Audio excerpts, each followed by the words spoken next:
Students, आज हम पढ़ेंगे व्याकरण। किसी भी भाषा को शुद्ध बोलने, पढ़ने और शुद्ध लिखने के लिए व्याकरण का नॉलेज होना ज़रूरी होता है। और किसी भी व्याकरण के 3 महत्वपूर्ण अंग होते हैं। पहला वर्ण, दूसरा शब्द और तीसरा वाक्य, जिसे हम किसी भी भाषा का भी अंग कह सकते हैं। और आज हम इन अंगों में से जो एक महत्वपूर्ण बिंदु है शब्द, उसके बारे में पढ़ने चल रहे हैं। शब्द 2 या 2 से अधिक वर्णों के सार्थक समूह को शब्द कहते हैं। पहले तो हम ये समझ लेते हैं वर्ण किसे कहते हैं। तो अ से लेकर अह तक और क से लेकर ज्ञ तक जो भी स्वर और व्यंजन होते हैं उन्हें हम वर्ण कहते हैं। और जब यही वर्ण 2 या 2 से अधिक आपस में मिल जाते हैं तब उससे शब्द तैयार होता है। लेकिन शब्द तब तैयार होगा जब उन वर्णों को मिलाने से कोई एक मीनिंग निकल के आती होगी। मतलब अगर हम ऐसा कहें कि किसी भी 2 वर्णों को आपस में जोड़कर हम शब्द तैयार कर सकते हैं, तो ऐसा नहीं होता है। जब तक उन वर्णों को जोड़ने से कोई एक मीनिंग नहीं निकल के आ जाता, तब तक हम उसे शब्द नहीं कह सकते। तो यहाँ पर वही बताया गया है कि किसी भी 2 या 2 से अधिक वर्णों को मिलाकर जब उसका एक सार्थक समूह होता है तब हम उसे क्या कहते हैं, शब्द कहते हैं। मतलब जब उन वर्णों को मिलाने के बाद कोई एक मीनिंगफुल वर्ड निकल के आता है तभी हम उसे शब्द कह सकते हैं। जैसे कि यहाँ पर उदाहरण दिया गया है, क प्लस अ प्लस म प्लस अ इक्वल्स टू कम। कम का मतलब क्या होता है, थोड़ा। तो पहले तो आपको एक बात ध्यान में रखना है, यहाँ पे क और म के नीचे जो साइन दी गई है उसे हलंत कहते हैं। और यह तब दिया जाता है जब हमें ये दिखाना है कि उस व्यंजन में कोई भी स्वर नहीं है, तब हम उस हलंत साइन का यूज़ करते हैं। तो यहाँ पर कम का मीनिंग क्या निकल के आ रहा है, थोड़ा। इसीलिए हम उसे क्या कह सकते हैं, शब्द कह सकते हैं। आगे दिया गया है एक वर्ण से निर्मित शब्द। अब देखो, पहले हमें ये समझना है कि हमें ऊपर जो परिभाषा दी गई है उसमें ये कहा गया है कि 2 या 2 से अधिक वर्णों के सार्थक समूह को शब्द कहते हैं। लेकिन नीचे जो एग्जाम्पल दिया गया है उसमें लिखा गया है कि एक वर्ण से निर्मित शब्द। तो अगर एक वर्ण है तो उससे शब्द कैसे तैयार किया जा सकता है। तो यहीं पर आपको ये हलंत वाली जो बात है उसको ध्यान में रखना है कि ना, ये वर्ण तो भले ही एक है लेकिन उसके नीचे हलंत नहीं दिया गया। मतलब उसमें जो स्वर अ है वो भी मिला हुआ है। तो अगर हम न का विच्छेद करेंगे, उसको अलग अलग करेंगे, तो उसमें न हलंत के साथ प्लस अ, जिसका मीनिंग नहीं निकल के आएगा। और इसी प्रकार से आगे एक शब्द दिया गया है व। तो व का भी अगर हम विच्छेद करते हैं तो उसमें हलंत के साथ व प्लस अ, इस प्रकार से 2 वर्ण निकल कर आते हैं। और जब हम उसे मिला देते हैं तो उस व शब्द का मीनिंग निकल के आता है और, जिसको हम इंग्लिश में एंड कहते हैं। तो इस प्रकार से जो एक वर्ण वाले शब्द हैं उसको भी हम शब्द कह सकते हैं, क्योंकि उसका एक मीनिंग निकल कर आ रहा है। और आगे हमें दिए गए हैं अनेक वर्णों से निर्मित शब्द। तो इसमें क्या दिया गया है कि बहुत सारे जो वर्ण होते हैं वो आपस में मिलकर एक शब्द तैयार करते हैं जिसका एक मीनिंग निकल के आता है। तो ऐसे शब्द हमें बहुत सारे देखने के लिए मिलते हैं। यहाँ पे जो उदाहरण दिए गए हैं उसमें है कुत्ता, शेर, कमल, नयन, प्रसाद, सर्वव्यापी, परमात्मा। अब हम बढ़ते हैं शब्द भेद की तरफ। प्रयोग के आधार पर शब्द के 2 भेद होते हैं, पहला विकारी और दूसरा अविकारी। अब हम एक एक करके इन्हें समझते हुए चलते हैं। तो सबसे पहले विकारी शब्द। तो हम ये देखते हैं कि विकारी शब्द किसे कहते हैं। जिन शब्दों का रूप परिवर्तन होता रहता है, अर्थात ऐसे शब्द जिनमें लिंग, वचन, काल और कारक के अनुसार बदलाव होता है, उसे विकारी शब्द कहते हैं। अब देखो, विकारी का अर्थ ही होता है परिवर्तन। तो ऐसे शब्द जिनका परिवर्तन होता है उन्हें हम विकारी शब्द कहते हैं। लेकिन वो परिवर्तन किस आधार पर होता है? तो लिंग, वचन, काल और कारक, इसके हिसाब से वो परिवर्तन होता है। तो वो कैसे होता है वो हम एग्जाम्पल से समझते हैं।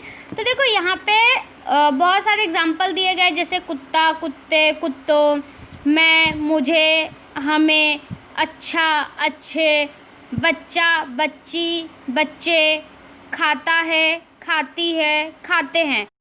अब आपको इन उदाहरणों पर ध्यान देना है। देखो, अगर कोई एक कुत्ता है, मतलब वो एक वचन है, तो हम उसे कुत्ता कहेंगे।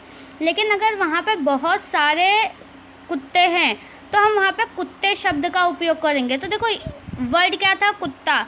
लेकिन जब वहाँ पे बहुवचन की बात आई तो वहाँ पे कुत्ते शब्द का इस्तेमाल किया गया। सेम उसी प्रकार से अगर मैं हूँ, ठीक है, तो मैं अकेले हूँ तो मैं इस शब्द का उपयोग करूँगी। लेकिन वहाँ पर अगर हम बहुत सारे लोग हैं तो हम शब्द का उपयोग करेंगे।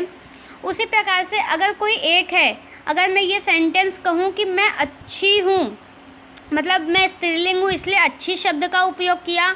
अगर वहीं पर कोई लड़का होता तो मैं अच्छा हूँ, वो अच्छा इस शब्द का उपयोग करता। सेम उसी प्रकार से अगर हम बहुत सारे लोग हैं तो हम अच्छे हैं, तो हम अच्छे इस शब्द का उपयोग करते। तो इस प्रकार से आपको यहाँ पर ध्यान में आ रहा होगा कि यहाँ पर लिंग परिवर्तन या फिर वचन परिवर्तन हो रहा है। आगे कुछ सेंटेंस भी दिए गए हैं, हम उसे भी समझते हैं। बच्चा खेलता है, बच्ची खेलती है। मतलब कि अगर पुल्लिंग है तो हम बच्चा कहेंगे, अगर वो स्त्रीलिंग है तो हम उसे बच्ची कहेंगे, और अगर वहाँ पे बहुत सारे हैं तो हम उसे बच्चे कहेंगे। ठीक है, तो पहली चीज़ आपको ये ध्यान में रखना है कि बच्चा का जब बच्ची हो गया तो जो पुल्लिंग है वो स्त्रीलिंग में परिवर्तित हो गया लिंग के हिसाब से, और जब बच्चा या बच्ची बच्चे या बच्चियाँ में कन्वर्ट हो गए तो वो बहुवचन के हिसाब से, कि मतलब अगर बहुत सारे मेल है तो हम उसे बच्चे कहेंगे और बहुत सारी फीमेल है तो उसे हम बच्चियाँ कहेंगे। अब आगे हम क्रिया की ओर ध्यान देते हैं। खेलता है, अगर कोई मेल है तो वो खेलता है ऐसा लिखेगा, अगर कोई फीमेल है तो वो खेलती है ऐसा लिखेंगे। तो ये लिंग के हिसाब से परिवर्तन हो गया। और उसके बाद अगर हम खेलते हैं ऐसा लिखते हैं तो वो वचन के हिसाब से, मतलब वहाँ पे बहुत सारे बच्चे हैं तो वो खेलते हैं, तो ये क्या हो गया? वचन के हिसाब से परिवर्तन हो गया। अब आगे हम काल की बात करते हैं। तो काल में हमें क्या ध्यान में रखना है कि देखो, मैंने पहला सेंटेंस लिखा है बच्चा खेलता है और दूसरा बच्ची खेलती हैं। ठीक है, तो इसमें खेलता है या फिर ये खेलती हैं, ये जो है वो वर्तमान काल का सेंटेंस है। लेकिन मैंने जो थर्ड सेंटेंस लिखा है कि बच्चे खेलते थे, तो थे ये क्या हो गया? भूतकाल हो गया। आगे बच्चियाँ खेलेंगी, तो ये क्या हो गया? भविष्यकाल। तो इस प्रकार से जो काल परिवर्तन है वो हमें देखने के लिए मिलता है। आगे हम कारक की बात करते हैं, जो कि मोस्ट इम्पॉर्टेंट है कि जो कारक है उसमें बदलाव किस प्रकार से होता है। तो आगे के जो दो एग्जाम्पल है वो कारक के लिए है। राम ने श्याम को पत्र लिखा और श्याम ने राम को पत्र का जवाब दिया। अगर हम फिफ्थ सेंटेंस की बात करें कि राम ने श्याम को पत्र लिखा, तो उसमें जो राम है वो करता है, मतलब वो क्रिया कर रहा है, काम कर रहा है, इसलिए वो क्या हो गया? करता हो गया। और श्याम को, ठीक है, तो श्याम को पत्र लिखा, तो ये श्याम क्या हो गया? कर्म हो गया। लेकिन जब हम सिक्स्थ सेंटेंस की बात करते हैं तो उसमें श्याम ने, तो ये ने के वजह से जो श्याम है वो क्या हो जाता है? कर्ता हो जाता है। और राम को, तो को की वजह से जो राम है वो क्या हो जाता है? कर्म हो जाता है। तो देखो, अगर आपने कारक पढ़ा होगा तो कारक में क्या होता है? कर्ता ने, कर्म को, करण से, तो ऐसे अलग अलग जो उनकी विभक्ति है वो दी गई रहती है, और उसी विभक्ति के हिसाब से हम जो कर्ता कर्म कारक है उनको पहचानते हैं। तो सेम यहाँ पे ने, ये क्या है, कर्ता का विभक्ति है, और उसके बाद जो को है वो किसका है, कर्म की विभक्ति है। तो ये जो कर्म है और कर्ता है, इनकी जो विभक्ति है वो यहाँ पे क्या हो रहे हैं, इंटरचेंज हो रहे हैं, आपस में बदल जा रहे हैं, और इसी के हिसाब से जो कारक परिवर्तन है वो हमें देखने के लिए मिलता है। आई होप कि आप लोगों को मेरे एग्जाम्पल के थ्रू ये बात अच्छी तरीके से समझ में आ गई होगी कि लिंग, वचन, काल और कारक के हिसाब से विकारी शब्दों में परिवर्तन कहाँ कैसे होता है। विकारी शब्द के 4 भेद होते हैं, संज्ञा, सर्वनाम, विशेषण और क्रिया। अब बढ़ते हैं हम शब्द भेद के दूसरे प्रकार की ओर, जिसे हम अविकारी शब्द कहते हैं। जिन शब्दों के रूप में कभी कोई परिवर्तन नहीं होता है, अर्थात वह शब्द जो लिंग, वचन, काल और कारक आदि से कभी विकृत नहीं होते हैं, उनमें कभी कोई बदलाव नहीं होता है, उसे हम अविकारी शब्द कहते हैं, और दूसरे शब्दों में हम इसे अव्यय भी कहते हैं। अब देखो, अविकारी शब्द जो होता है ना, उसमें वचन, काल, लिंग या फिर कारक, इनके हिसाब से कभी भी कोई भी बदलाव नहीं होता है। अब इसे भी हम उदाहरण के हिसाब से समझते हैं। जैसे देखो, यहाँ पर उदाहरण दिया गया है, वहाँ, जहाँ, धीरे धीरे, हे राम, वाह, किंतु, ऊपर, नीचे, हमेशा, के सामने, के बाहर और या। अब ये जो शब्द दिए गए हैं, अब इन्हें हम सेंटेंस से जोड़ते हैं और देखते हैं उसमें कोई बदलाव होता है या नहीं होता। अब देखो, जैसे कि यहाँ पे जो पहला वर्ड है वो दिया गया है वहाँ। अगर कोई लड़का है वो बोलेगा कि मैं वहाँ जा रहा हूँ, या फिर कोई लड़की है वो बोले कि मैं वहाँ जा रही हूँ, तो वहाँ इस शब्द में कोई भी बदलाव नहीं आ रहा है। लेकिन अगर हम वहाँ इस शब्द की बात करें तो चाहे वो सेंटेंस स्त्रीलिंग के लिए यूज़ किया गया हो या फिर पुल्लिंग के लिए यूज़ किया होगा, यहाँ पे कोई भी बदलाव नहीं आ रहा है।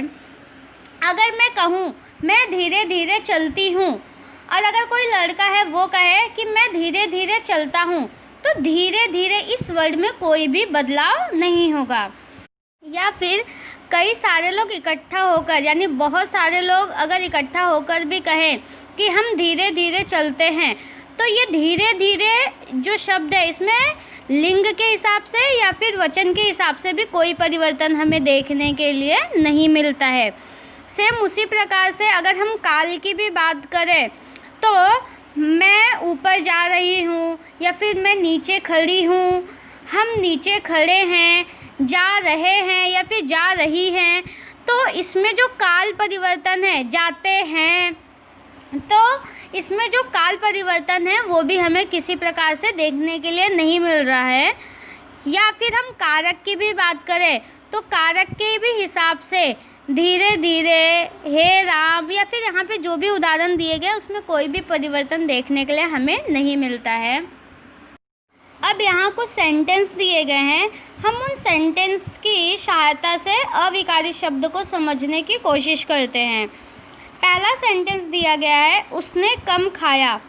अब उसने कम खाया, तो कम ये जो शब्द है इसमें कोई भी बदलाव नहीं होगा।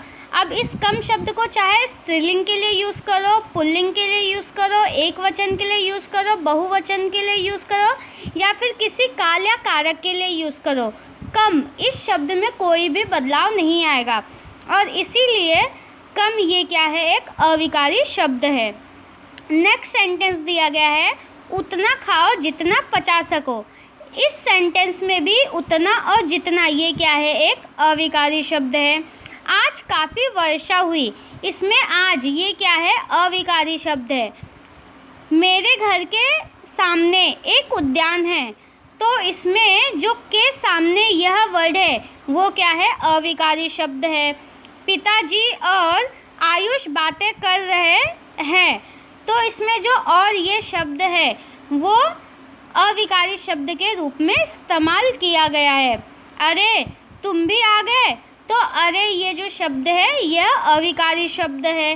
तुम अखबार पढ़ोगे या पत्रिका। तो इस वाक्य में या ये जो शब्द है वो क्या है, अविकारी शब्द है। कुल मिला के अगर हम बात करें तो यहाँ पर जो भी सेंटेंस दिए गए हैं उन सेंटेंस को आप अलग अलग तरीके से यूज़ करके देखो।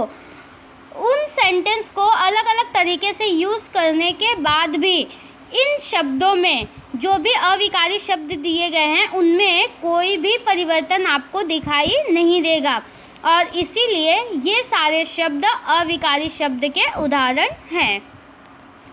अविकारी शब्द के 4 भेद हैं। पहला क्रिया विशेषण, दूसरा संबंध बोधक, तीसरा समुच्चय बोधक और चौथा विस्मयादि बोधक। Thank you.